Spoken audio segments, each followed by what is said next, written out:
السلام علیکم میرے پیارے دوستو، میں ہوں بلال حسین اور آپ دیکھ رہے ہیں میرا یوٹیوب چینل ماشاءاللہ۔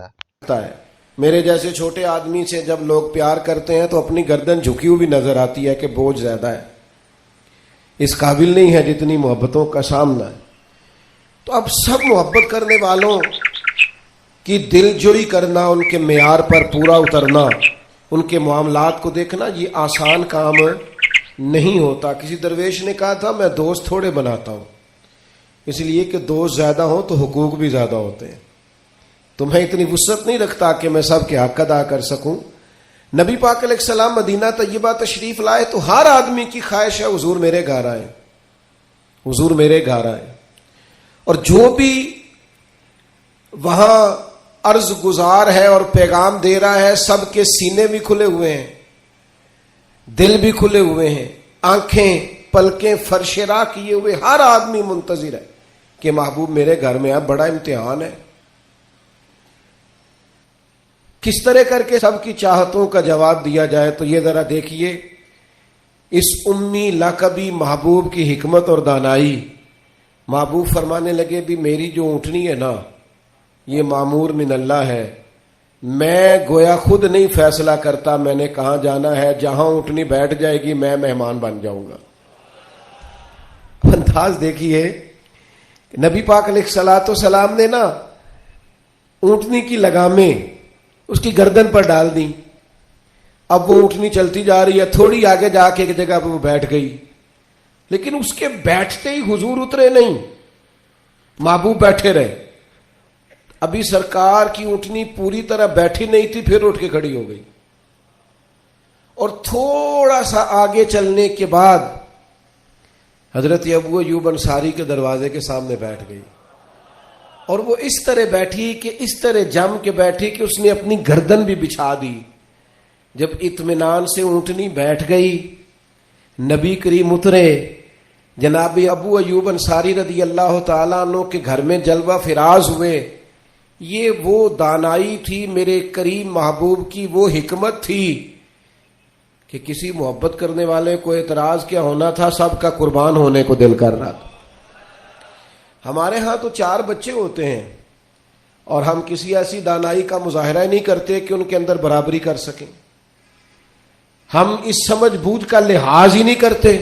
ہمارے ایک استاد تھے تو وہ اکثر کہا کرتے تھے، جن کو پڑھانے کی ڈیوٹی لگاتے ان سے کہا کرتے تھے کسی طالب علم سے چڑ نہ جانا، اسکول کے، کالج کے، مدرسے کے کسی بچے سے چڑ نہ جانا، تم اگر کسی سے چڑ گئے تو اس کا مستقبل خراب ہو جائے گا، اس لیے کہ تم ذاتی اناد پال لو گے، بچہ بڑا لائق ہے لیکن تمہارا فرما بردار نہیں، تم چڑ گئے ہو، تم بات بات پہ ڈانٹتے ہو، بالآخر وہ ساری تباہی ہو گئی، بدگمان ہو گیا۔ نبی پاک علیہ الصلوۃ والسلام امی ہیں، لیکن یہ میرے محبوب کی نبوت کی اعلیٰ دلیل ہے کہ اللہ تعالیٰ نے محبوب کو حکمت، تدبر، دانائی، ہم دانا نہیں ہوتے، شعور نہیں رکھتے، فہم و فراست کا۔ وہ عارف رومی کہتے ہیں کہ ایک شخص بادشاہ تھا، اس نے خواب دیکھا، خواب میں دیکھا کہ اس کے سارے دانت ٹوٹ گئے۔ اس نے ایک معبر کو بلایا، تعبیر کرانے والے کو، اس سے کہا اس کی تعبیر کیا ہے؟ اس نے کہا جناب اس کی تعبیر یہ ہے کہ آپ کے سارے رشتہ دار آپ کی زندگی میں فوت ہو جائیں گے۔ اب وہ بادشاہ اتنا ناراض ہوا، اس نے تعبیر کرنے والا بھی قتل کروا دیا۔ اس نے کہا وہ بھی کوئی زندگی ہے جس میں نہ بھائی ہو، نہ بہن ہو، نہ بچے ہو، نہ بیوی ہو، نہ ماں ہو، نہ باپ ہو، مروا دیا۔ ایک اور آدمی تعبیر کرنے والا تھا پر وہ دانا بھی تھا، اس کو بلایا اور بلا کر بادشاہ نے کہا میں نے خواب دیکھا ہے، خواب میں میرے سارے دانت ٹوٹ گئے، تعبیر بتائیں۔ تو وہ کہنے لگا بادشاہ مبارک ہو، اس کی تعبیر یہ ہے کہ اللہ تعالیٰ خاندان میں سب سے لمبی عمر آپ کو عطا فرمائے گا۔ بادشاہ نے اسے انعام دیا، کہا تو جیتا رہ، کیا تو نے بات کی ہے۔ اب میری بات کو سمجھیے گا، تعبیر اس نے بھی وہی بتائی ہے جو پہلے والے نے بتائی، لیکن پہلے والے نے کہا تیرے سارے رشتہ دار تیری زندگی میں فوت ہو جائیں گے، اس نے اسے بھی مروا دیا۔ بات اس نے بھی وہی کی ہے، لیکن بات گرچہ بے سلیقہ ہو کلیم، پر بات کرنے کو سلیقہ چاہیے۔ آپ بے سلیقہ بات بھی کریں پر سلیقے سے تو کریں. کوئی لہجہ ہی نہیں, حکمت ہی نہیں, کوئی دانائی نہیں. دوسرے نے کہا اللہ تعالیٰ آپ کو سب سے لمبی عمر عطا کرے گا, تو بات پھر بھی وہی ہے کہ باقی سارے چلے جائیں گے اور آپ موجود ہوں گے, لیکن اس میں دانائی ہے نا, حکمت ہے نا.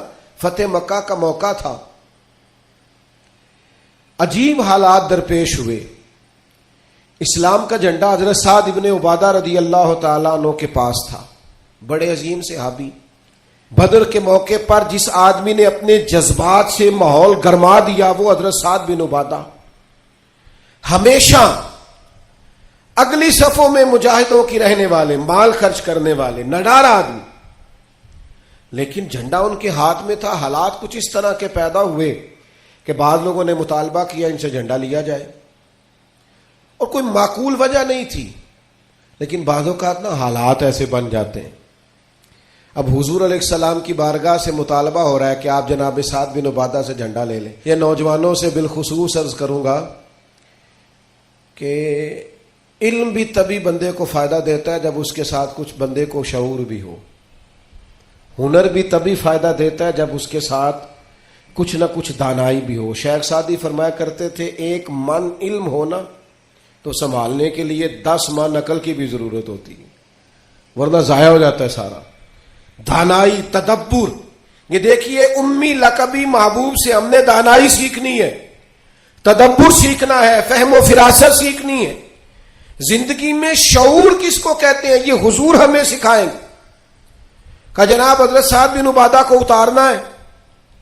اب بڑے بڑے دانا صحابہ کہہ رہے تھے یا رسول اللہ کوئی ایسی بات نہیں ہے, حالات اس طرح کے ہیں, کیسے یہ فیصلہ کریں گے. تو حضور نے فرمایا کوئی مشکل نہیں, اتار دیتے ہیں, بدل دیتے ہیں, ان سے منصب لے لیتے ہیں.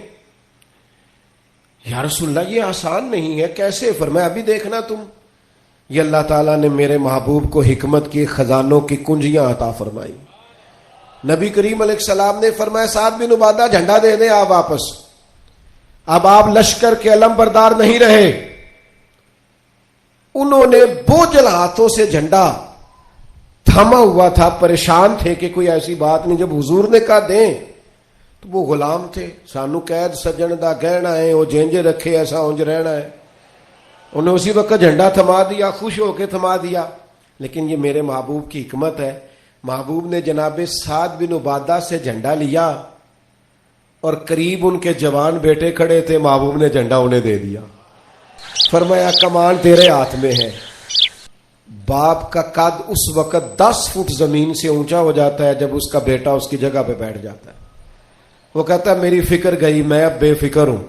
جب انہی کے بیٹے کو وہ منصب ملا تب حضرت سعد بن عبادہ کے چہرے کی کیفیت یہ تھی کہ وہ گویا اپنی آنکھوں اور اپنے چہرے سے بتا رہے تھے میں تو خود جھنڈا پکڑ کے اتنا راضی نہیں تھا جتنا اپنے بیٹے کے ہاتھ میں دیکھ کے راضی ہوں.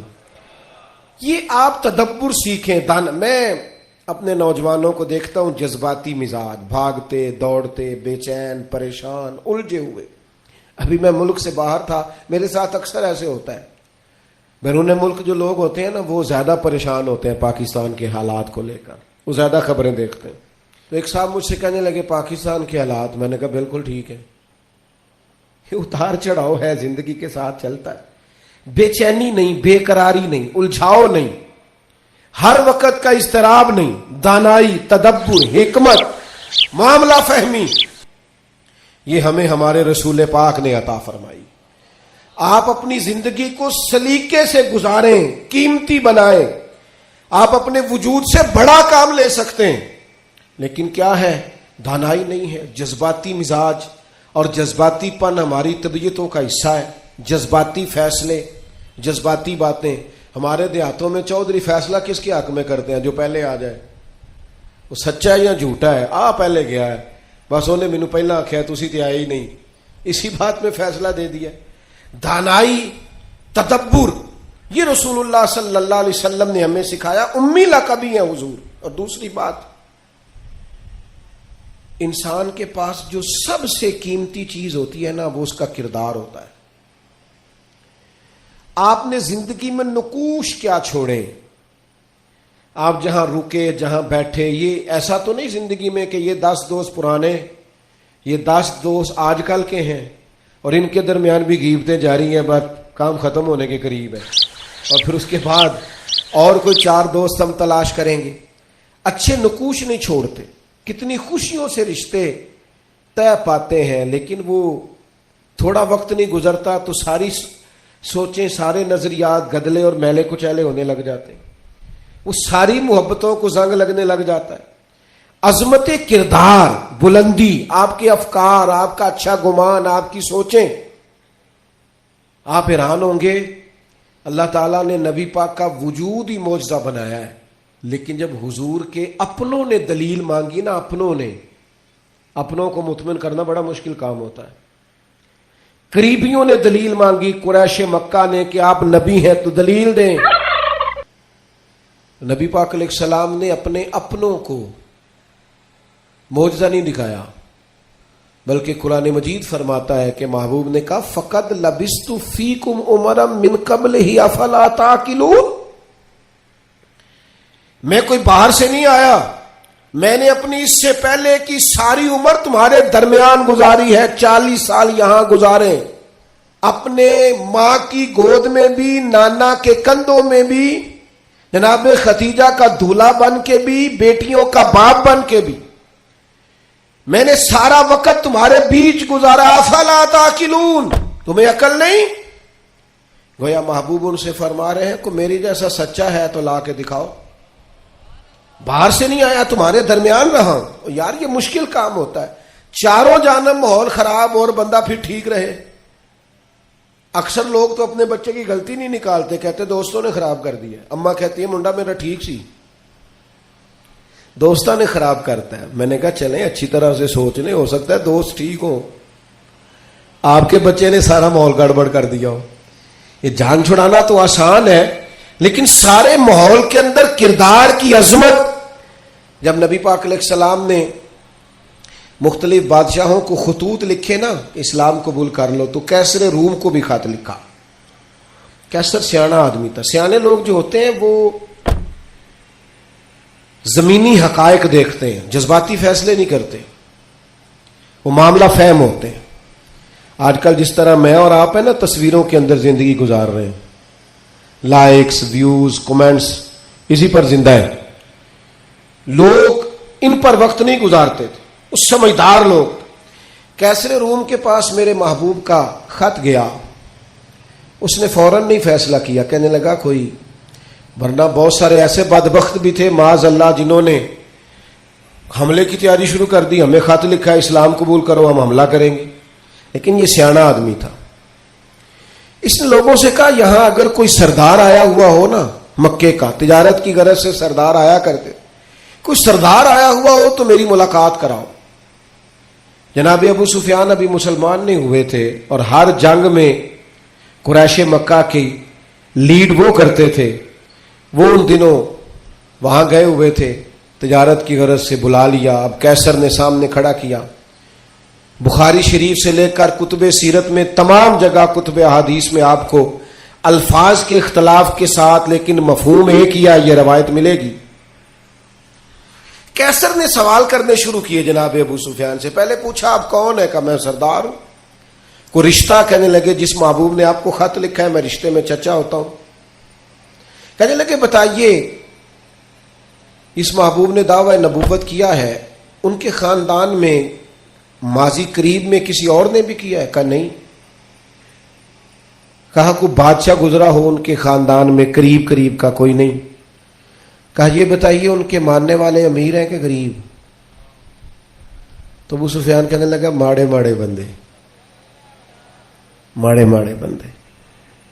میں آپ مجھ سے ناراض نہ ہوئیے گا، لیکن محفل میلاد میں بھی ماڑے بندے آتے ہیں، سیاسی سماجی لوگ بھی آتے ہیں کسی سے ادھاری ٹوپی لے کے، ان کا خیال ہوتا ہے چلو میلاد کی محفل کی بھی قیادت جلدی سے ہم لے لیں، جلوس بھی جلدی سے قبضہ کر لیں، کل کو ان لوگوں کو پاس بھی جانا ہے الیکشن کے دنوں میں۔ لیکن غریب لوگ، پر ہمارا حال یہ ہوتا ہے کہ جس کو 35 سال ہو گئے فجر کی اذان پڑھتے، وہ بیچارہ میلاد کی محفل کی بھی صدارت نہیں کر سکتا۔ وہاں بھی جن کے ہاتھوں میں نوٹوں کی دتیاں اچھی ہوں ان کی سیٹیں اگلی ہوتی ہیں۔ یہ ذوق ٹھیک نہیں۔ یہ اس محفل کے وقار کے حق میں نہیں، یہ بات، یہ بڑی بلند و بالا محفل ہے، اس کا معیار اور ہونا چاہیے۔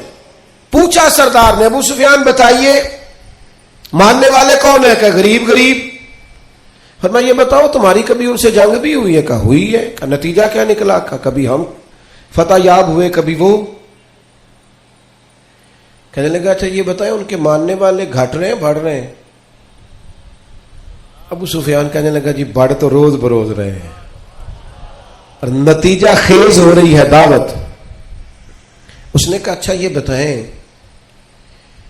جنہوں نے دعوی نبوت کیا ہے کیا کبھی انہوں نے جھوٹ بھی بولا ہے؟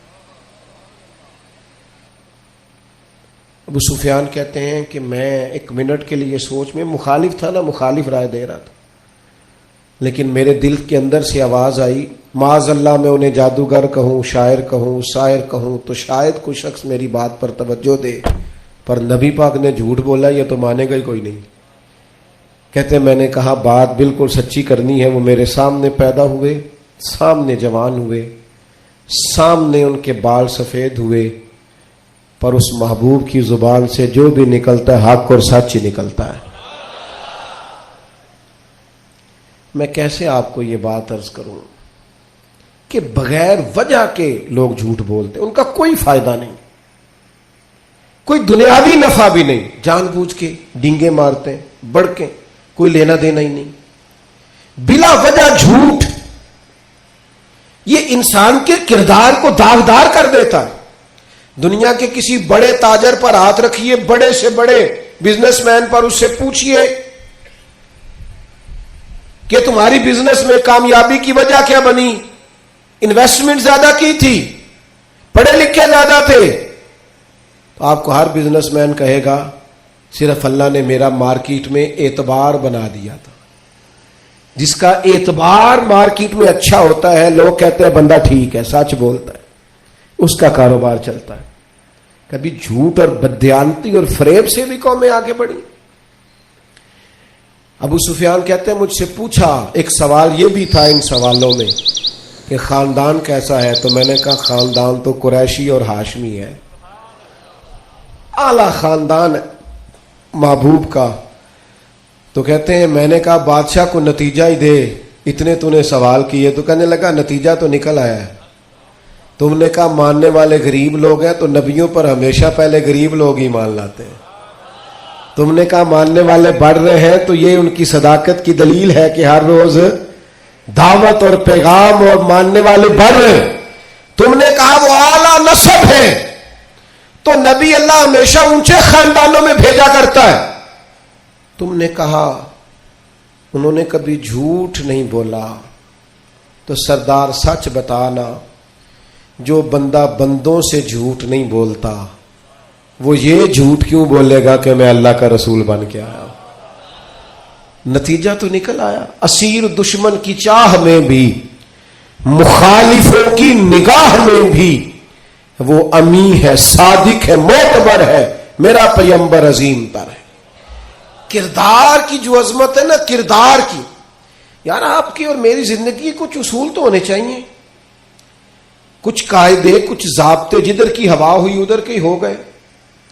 آج کل یہ نیا والا فیشن ہے لہذا یہ اپنا لو۔ بھئی ہم کوئی ہوا کے دوش پہ ہیں، کوئی لاوارث ہے، اپنی کوئی تہذیب نہیں، تمدن نہیں، مزاج نہیں، طبیعت نہیں، یعنی جس طرح کا ماحول ہے اس طرح کے بن جاؤ۔ کردار میں کچھ قاعدے زندگی میں بنانے چاہیے، کچھ اصول وضع کرنے چاہیے، کچھ چیزیں طے کرنی چاہیے کہ مجھے ان حدود سے آگے نہیں بڑھنا۔ مومن کی اپنی ایک ذاتی شخصیت ہوتی، اس کا ایک اپنا رکھ رکھاؤ ہوتا ہے، اس کی اپنی ایک وفاداری ہوتی۔ آپ جائیے اپنے بزرگوں سے ملیے، دیہاتوں کے لوگ کیا کہتے ہیں؟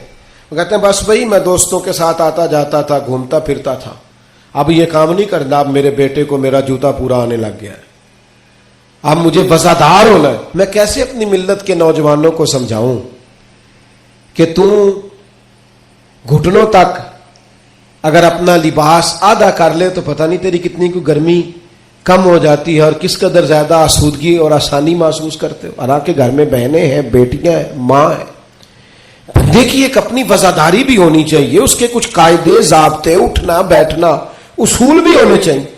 نبی کریم صلی اللہ تعالی علیہ وسلم کی عظمت کردار کا یہ عالم تھا کہ عرب شریف کے اندر کنواری عورتیں بڑی ہی شرم و حیا والی ہوتی تھی۔ لوگ مثال دیتے کہ تو کنواری لڑکی کی طرح شرم و حیا والا۔ قربان جائیں سیدہ طیبہ طاہرہ حضرت عائشہ صدیقہ رضی اللہ تعالیٰ عنہ فرماتی ہیں نبی پاک علیہ السلام عرب کی کنواری لڑکیوں سے بھی زیادہ حیا والے تھے۔ حضور حیا والے، متانت، سنجیدگی، کبھی شور و غل نہ کرتے، کبھی بازار میں نظریں اٹھا کے نہ چلتے، کبھی محبوب کی زبان سے معاذ اللہ کسی نے کوئی کمزور جملہ نہیں سنا۔ یہ کیا بات ہوئی، مجھے کسی نے غصہ دلایا تھا، میں نے گالیاں دے دی، تو آپ کے اصول کدھر گئے، قاعدے کدھر گئے، ضابطہ کدھر گیا؟ یہ کیسے ہو گیا کہ آپ بااصول آدمی تھے پھر بھی آپ کی زبان سے بازاری جملے نکل آئے؟ یہ ہو نہیں سکتا نا اگر آپ نے کوئی اصول زندگی میں بنا رکھے۔ تو عظمت کردار یہ رسول اللہ صلی اللہ تعالی علیہ وسلم کی زندگی کا ایک بنیادی عنصر ہے، بنیادی۔ اور پھر حضور سید عالم صلی اللہ تعالی علیہ وسلم کو اللہ تبارک و تعالی نے ایک شان اور بڑی امتیازی عطا فرمائی، بڑی انوکھی۔ وہ یہ تھی کہ اللہ تعالیٰ نے نہ محبوب کو فصاحت و بلاغت عطا فرمائی، یعنی بات کہنے کا جو سلیقہ، جو انداز حضور جانتے ہیں نا، یہ کسی اور کو نصیب۔ ہمارے ہاں نا بہت زیادہ باتیں کرنے کا رواج ہے، اس کا نتیجہ یہ نکلتا ہے کہ انسان کے جملے بے وقت ہو جاتے ہیں۔ لوگ کہتے ہیں یار عادت ہے اس کی، اور کچھ لوگ ایسے ہوتے ہیں کہ جن کے پاس آپ بیٹھے نا تو کبھی کبھی تیل کی ضرورت پڑ جاتی ہے کہ تھوڑا تھوڑا یہاں لگا لے بندہ، اس لیے کتنی باتیں سناتے ہیں، اتنی باتیں۔ اور آج کل تو ایک اور رواج بھی ہو گیا، کہتے ہیں قطع کلامی معاف اور ساتھ ہی بات شروع۔ تو میں کئیوں سے کہتا ہوں پہلے پوچھ تو لیں ہم نے معاف کیا بھی ہے کہ نہیں۔ آپ تو گن پوائنٹ پہ معافی لے رہے ہیں، آپ نے حکم دائر کیا ہے قطع کلامی معاف اور آپ شروع ہو گئے۔ گفتگو میں، لہجے میں، دعوت دینے میں، پیغام دینے میں آپ کی خدمت میں عرض کروں گا روز بچوں کو بھی نہیں ڈانٹنا چاہیے، روز نہیں نصیحت کرنی چاہیے ورنہ نصیحت بے وقت ہو جاتی ہے۔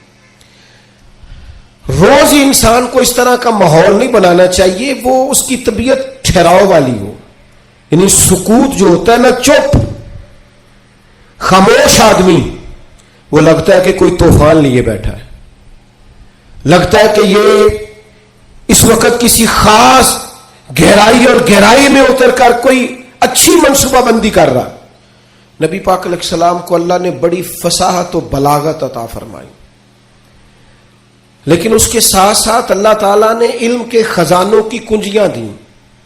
سرکار جب بات کرتے نا تو صحابہ فرماتے ہر جملہ دوسرے جملے سے جدا ہوتا، اس طرح حضور بولتے کہ اگر کوئی لفظ گننا چاہتا تھا تو گن بھی سکتا تھا۔ یعنی بات وہ ہمارے ہاں اکثر نا محافل میں ایسا ہوتا ہے کہ وہ بعض اوقات بڑی سادی سی بات بھی اتنے جوش کے ساتھ کی جاتی ہے کہ میری طرح کا طالب علم سوچنے لگ جاتا ہے کہ یہ بات تو آرام سے بھی کی جا سکتی تھی، اس میں اتنا پریشان ہونے کی ضرورت، یہ سادی سی بات تھی، آپ بڑے خوبصورت لہجے میں بھی کہہ سکتے تھے۔ اللہ تعالیٰ نے محبوب کو فصاحت دی، بلاغت دی، معاملہ فہمی دی، اور حضور علیہ الصلوۃ والسلام بڑے ٹھہرے ٹھہرے انداز میں بات کرتے، لیکن جب بات کرتے تو حضور نہ بات کا رخ بدل دیتے، یعنی بندہ سوچ رہا ہے اس رستے جانے کی، لیکن کریم کی حکیمانہ بات بندے کا رستہ چینج کر دیتی، وہ بالکل انسان ڈائریکشن بدل لیتا کہ نہیں یار یہ رستہ ٹھیک ہے۔ اب بات کو سمجھیے گا، ایک ہوتا ہے بندے کے پاس مال نہیں تو وہ فقیر ہے، کچھ لوگ ایسے ہوتے ہیں کہ وہ امیری میں فقیری کرتے ہیں، مالدار ہوتے ہیں، بڑا اللہ نے دیا ہوتا ہے، لیکن ان کے مزاج سے دولت نہیں چھلکتی، عہدہ نہیں چھلکتا، وہ درویشوں کے ساتھ بیٹھتے ہیں، سادہ طرز زندگی، یہ بھی نبی پاک علیہ السلام کا خاصہ ہے، حضور کی نبوت کی دلیل ہے کہ نبی پاک نے فقیرانہ زندگی کو اختیار کیا. آپ ذرا انداز دیکھیے. حضرت عمر رضی اللہ تعالیٰ عنہ کہتے ہیں میں ملنے کے لیے پہنچا تو موٹے بان کی چارپائی، حضور اس پر آرام فرمائے. فرماتے ہیں جب میں گیا تو سرکار اٹھ کے بیٹھے، اور جب حضور اٹھے نا تو آپ کی کمر مبارک سے نا ذرا کپڑا ہٹا. وہ جنہوں نے پرانی موٹے بان کی چارپائیاں دیکھی نا، منجدی منجی جنہوں کئی دس، تو وہ کبھی اٹھتے تھے نا سو کے تو کمر پر نشان چھوڑتی تھی. حضرت عمر رضی اللہ تعالیٰ عنہ اپنے مزاج کے لحاظ سے دلیر آدمی تھے، لیکن جناب فاروق اعظم رضی اللہ تعالیٰ عنہ نے محبوب کو اس حال میں اٹھتے دیکھا تو آنکھوں میں آنسو آ گئے. اور حضرت عمر نے نا ایک فکر بیان کی، ایک ڈائریکشن بیان کی، اپنی سوچ عرض کی حضور کی بارگاہ میں. عرض کی یا رسول اللہ صلی اللہ تعالی علیہ وسلم، ایک کیسر و کسرا اللہ کے دین کے دشمن ہے اور اتنی آرام دہ زندگی گزارتے. بہت سارے لوگ سوال نہیں کرتے وہ فلاں ملک دیکھو غیر مسلم ہے لیکن آسودہ حال کتنا ہے. محنت ضرور کریں، جد و جہد ضرور کریں. یہ بات کرنے کا مقصد یہ نہیں کہ محنت چھوڑ دی جائے، خوب مشقت کریں. جد و جہد تو انسان کو زندہ رکھتی، اس سے تو پتہ چلتا ہے کہ انسان کے اندر روح موجود ہے.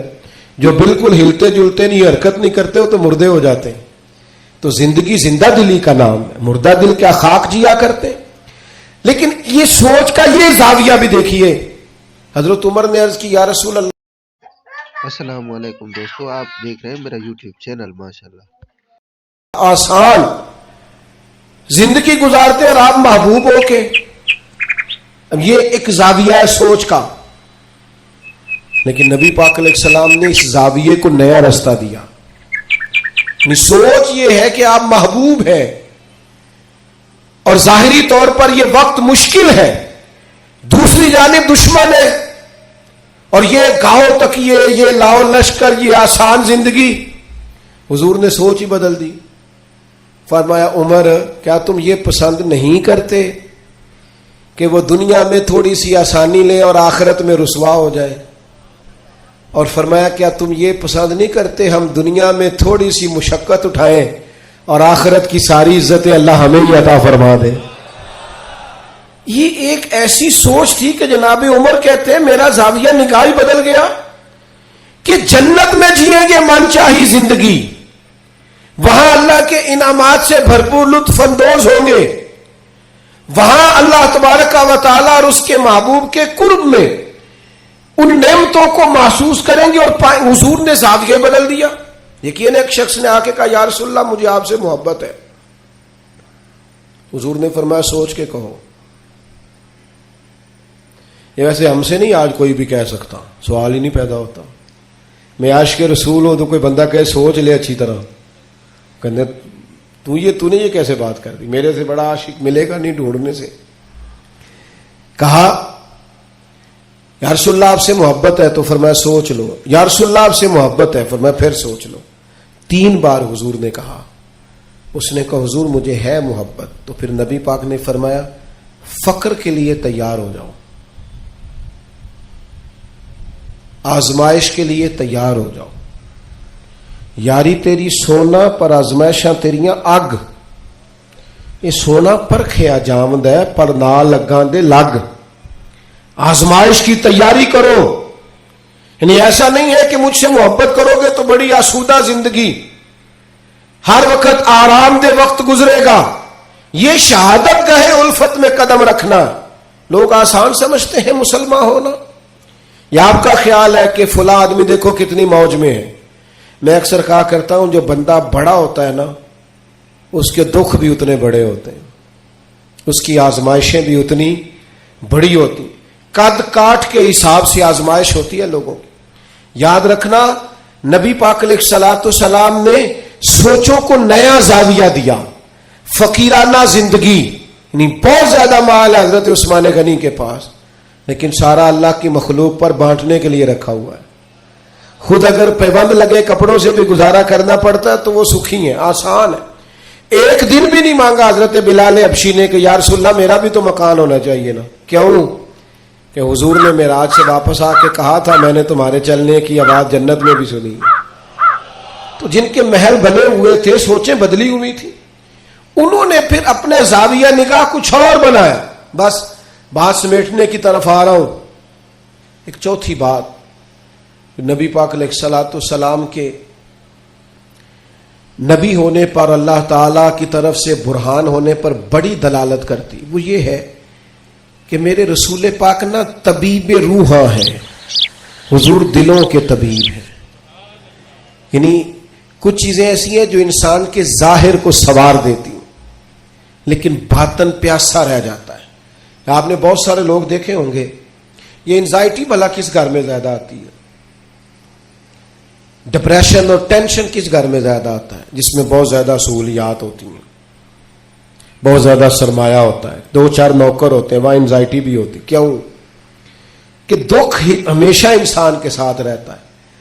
جب رزق کا, صحت کا, بچوں کا سارے دکھ نکل جاتے ہیں, بندے کو سہولت آتی ہے تو اب پریشان تو رہنا ہی ہے. لقد خلقنا الانسان فی کبد, اللہ نے انسان کو مشقت میں پیدا کیا ہے. اب انزائٹی آ جاتی ہے, ڈپریشن آتا ہے, ٹینشن آتی.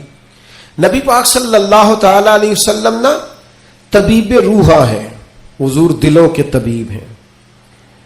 محبوب کو اللہ نے یہ کمال دیا ہے کہ حضور دل کی دنیا بدل ڈالتے. یعنی حضور کی بارگاہ عالی مرتبت میں جو آتا نا, باطنی طور پر, روحانی طور پر وہ تبدیل ہو جاتا, اس کی کیفیات بدل جاتی. کفر, شرک, نفاق, ہر چیز سے وہ دور ہو جاتا, حتیٰ کہ ہرس, ہوس, لالچ, یہ ساری بیماریاں اس کی جان چھوڑ جاتی. خدا را میری اس بات پر خاص توجہ کرنا, ہم بھی اگر چاہتے ہیں نا بے چین روحیں چین پائیں تو پھر نا کوئی ایک بات حضور کی لے لے زندگی میں. ایک بات, ایک شخص صدر ہوا بہت بڑے غیر مسلم ملک کا, اس سے لوگوں نے کہا کہ آپ منشور دیں. یہ جو پہلی تقریر کرتے ہیں نا وزیر اعظم یا صدر, وہ تقریر دستور ہوتی ہے, منشور ہوتی ہے, میں یہ کروں گا, میں یہ کروں گا. اور ہمارے ہاں تو بہت سارے دعوے بھی کر دیے جاتے ہیں اسی تقریر میں. اس سے کسی نے کہا کہ اتنے ملک کے آپ صدر بنے ہیں تو ملک کیسے چلائیں گے؟ تو اس نے کہا میرے پاس مسلمانوں کے نبی کی ایک حدیث ہے صلی اللہ تعالی علیہ وسلم, میرا وہی دستور ہے, وہی منشور ہے. کہا وہ کیا؟ تو بڑی عام روایت ہم سب کو آتی ہے. نبی پاک علیہ السلام نے فرمایا مومن وہ ہے جو اپنے لیے پسند کرے وہی اپنے بھائی کے لیے بھی پسند کرے. وہ کہنے لگا بس میں نے طے کر لیا ہے, جو میرے اور میرے بچوں کے لیے اچھا ہوگا سارے ملک کے لیے وہی کریں گے. اسی میں ہم اپنا سارا دستور اور منشور رکھتے ہیں. حضور سید عالم صلی اللہ تعالی علیہ وسلم کا کمال یہ تھا کہ حضور کی بارگاہ میں جو لوگ آتے تھے وہ قلبی اطمینان محسوس کرتے تھے. قلبی, آپ اندر سے مطمئن ہو نا تو سادی روٹی بھی لذت دیتی ہے, لیکن ذہنی طور پر آپ کسی آزمائش کا شکار ہو تو جتنے مرضی اچھے کھانے پکا لیں. حضور کی بارگاہ عالی مرتبت میں کمال یہ ملا لوگوں کو کہ انہیں اطمینان قلبی, فقیری میں بھی. سیدہ طیبہ طاہرہ حضرت خدیجہ الکبریٰ رضی اللہ تعالی 20 گویا کنیزیں تھی جناب خدیجہ کے گھر کام کرنے, ملکہ تھی وہ تو گویا مکے کی, لیکن جب نبی پاک کی بارگاہ میں آئیں تو سارا مال خیرات کر دیا. وہ جن کے کام کوئی کرتا تھا وہ خود چولہے میں ایندھن جلاتی, وہ خود کھانا پکاتی, سارے کام کاج کرتی. آپ اچھی طرح جانتے ہیں کہ بندہ غریب سے امیر ہو تو وقت گزر جاتا ہے, خدا نہ خواستہ امیری سے غریبی آ جائے تو عادتیں بور بن چکی ہوتی ہیں, حالات خراب ہو جاتے ہیں. جناب خدیجہ رضی اللہ تعالی عنہا اس قدر زیادہ مطمئن تھی اپنی وہ زندگی پر, آپ دیکھ رہے ہیں کہ محبوب کے لیے کھانا پکا کر وہ باورچی خانے سے نکلی اور لا کر حضور کی بارگاہ میں پیش کیا. تو حضور فرمانے لگے ختیجہ آپ کے آنے سے پہلے جبریل امین آ گئے, اور انہوں نے آن کر کے فرمایا ہے کہ یا رسول اللہ ختیجہ آ رہی ہے, ختیجہ کا رب کہتا ہے میرا ختیجہ کو سلام کہہ دیجئے گا. وہ راحت وہ اطمینان، وہ قرار، وہ سکون۔ حضرت مصعب ابن عمیر رضی اللہ تعالیٰ عنہ بڑی امیر ماں کے بیٹے تھے۔ مکہ شریف میں سب سے اعلیٰ گھوڑا، سب سے اچھے کپڑے اور سب سے مہنگا رہن سہن شارحین نے لکھا اس شخص کا تھا، حضرت ابن عمیر رضی اللہ تعالیٰ۔ لیکن مشکات میں حدیث ہے، حضرت مولا علی شیر خدا حدیث کے راوی ہیں، فرماتے ہیں ایک دن حضرت مصعب ابن عمیر رضی اللہ تعالیٰ عنہ مسجد نبوی میں آئے تو ان کی حالت یہ تھی کہ ٹاٹ کا لباس پہنا ہوا تھا، کلمہ پڑا ہے، مسلمان ہوئے ہیں، حالات کا سامنا ہے، وقت نے اور طرح کا رخ اختیار کر لیا ہے، اور ایک پیر میں گویا جوتا ہے دوسرے میں نہیں ہے، کوئی کام کیا چلے گئے۔ حضرت علی کہتے ہیں وہ چلے گئے پر حضور کی آنکھوں میں آنسو آ گئے، اور کریم فرمانے لگے دیکھو یہ وہ تھا جو بڑا شاہانہ وقت گزارتا تھا، میری محبت نے اس کا کیا حال کر دیا۔ لیکن حضرت مصعب ابن عمیر سے جب بھی کسی نے پوچھا حال کیا ہے تو انہوں نے کہا جو اطمینان اللہ نے اب عطا فرمایا ہے نا، جو سکون، وہ قرار، چونکہ مقصد حیات ہاتھ آ گیا نا، معرفت الہی مل گئی ہے نا، ہم نے نبی پاک علیہ السلام کی صورت میں اللہ کی وہ دلیل دیکھ لی ہے نا، زندگی کسی کام لگ گئی ہے، ہمیں اپنا اٹھنا بیٹھنا کام کرنا نتیجہ خیز محسوس ہونے لگا، کچھ زندگی کو کوئی کام مل گیا، میری خانہ بدوشی کو گھر نصیب ہو گیا، مجھے کو رستہ میسر آ گیا، تو لہذا اطمینان قلبی، چین، سکون، یہ بہرحال اسی رستے میں موجود ہے جو رستہ رسول پاک نے عطا فرمایا۔ دل بے چین ہے، طبیعتیں بے قرار ہیں، شکوے ہی شکوے ہیں، پریشانیاں ہی پریشانیاں۔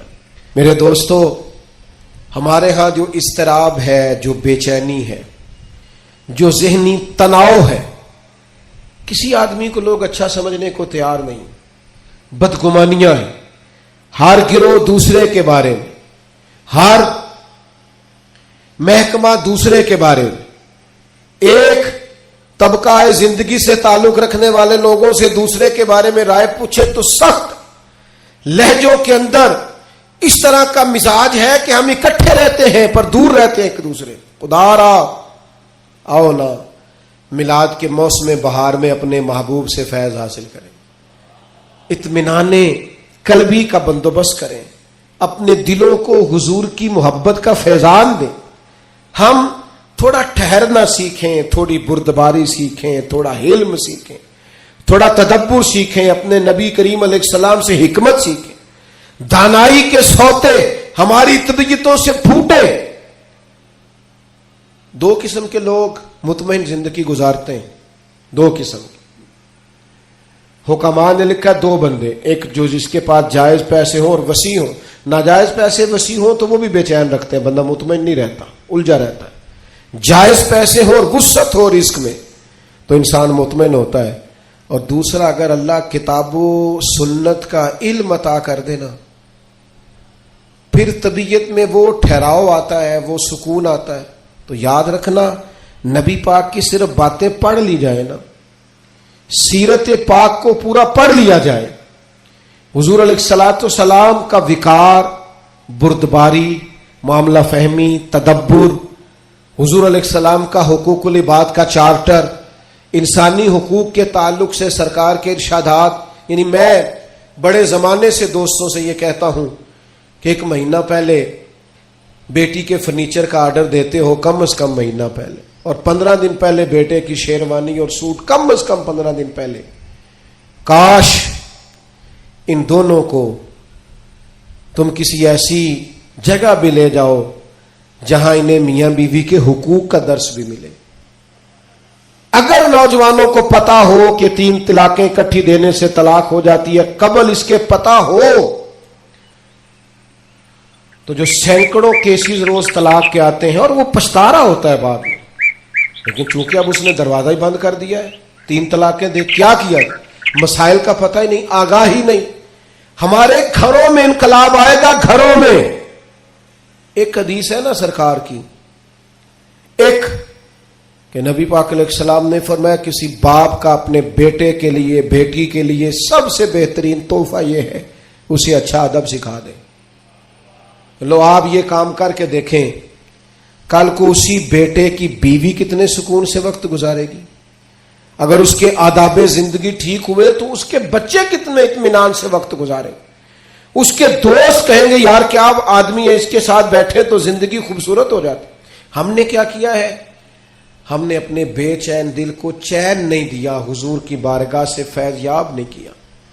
بے حکمت اور بے ترتیب زندگی, الجھے خیالات, ٹوٹتی بکھرتی سوچیں, وسوسوں کے غلبے ہم نے اپنے اوپر اوڑھ لیے ہیں.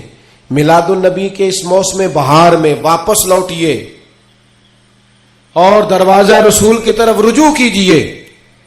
قیامت تک کے لیے اب نبوت کا دروازہ بند ہے. اب قیامت تک کے لیے جسے بھی اطمینان اور سکون ملے گا صرف گنبد خضرا والے محبوب کی بارگاہ سے ملے گا. لیکن ہمیں اب نعروں کی دنیا سے, اب ہمیں جذباتی گفتگو کی دنیا سے باہر آ کر حقیقت پسندی کا مزاج اختیار کرنا ہوگا. ہمیں وہ چیزیں اختیار کرنی ہوگی اور عملاً اپنی زندگی میں نافذ العمل کرنی پڑیں گی. پھر آپ دیکھیے گا خود بخود کہ بڑے الجھے ہوئے لوگوں کی زندگی میں بھی آپ اپنے آپ کو مطمئن پائیں گے. درویش کیوں مطمئن رہتے تھے؟ خواجہ معین الدین اجمیری رحمۃ اللہ علیہ جب بہت حملے ہونے لگے ہندوؤں کی طرف سے تو آپ کے حالات میں لکھا ایک شخص نے آپ کو کہا بے چین نہیں ہوتے, اسی طرح خیمے میں اکیلے سو جاتے ہیں, حالانکہ حالات اتنے خراب ہیں. تو خواجہ صاحب فرمانے لگے میں کو لوارث ہوں, عقیدہ توحید والا ہوں, حالات خراب ہو گئے تو کیا ہوا, بچ گیا تو تبلیغ کروں گا, دنیا سے چلا گیا تو شہادت کی زندگی نصیب ہو جائے گی. ہر طرح سے خیر ہی خیر ہے, دونوں جانب سے کرم ہی کرم ہے.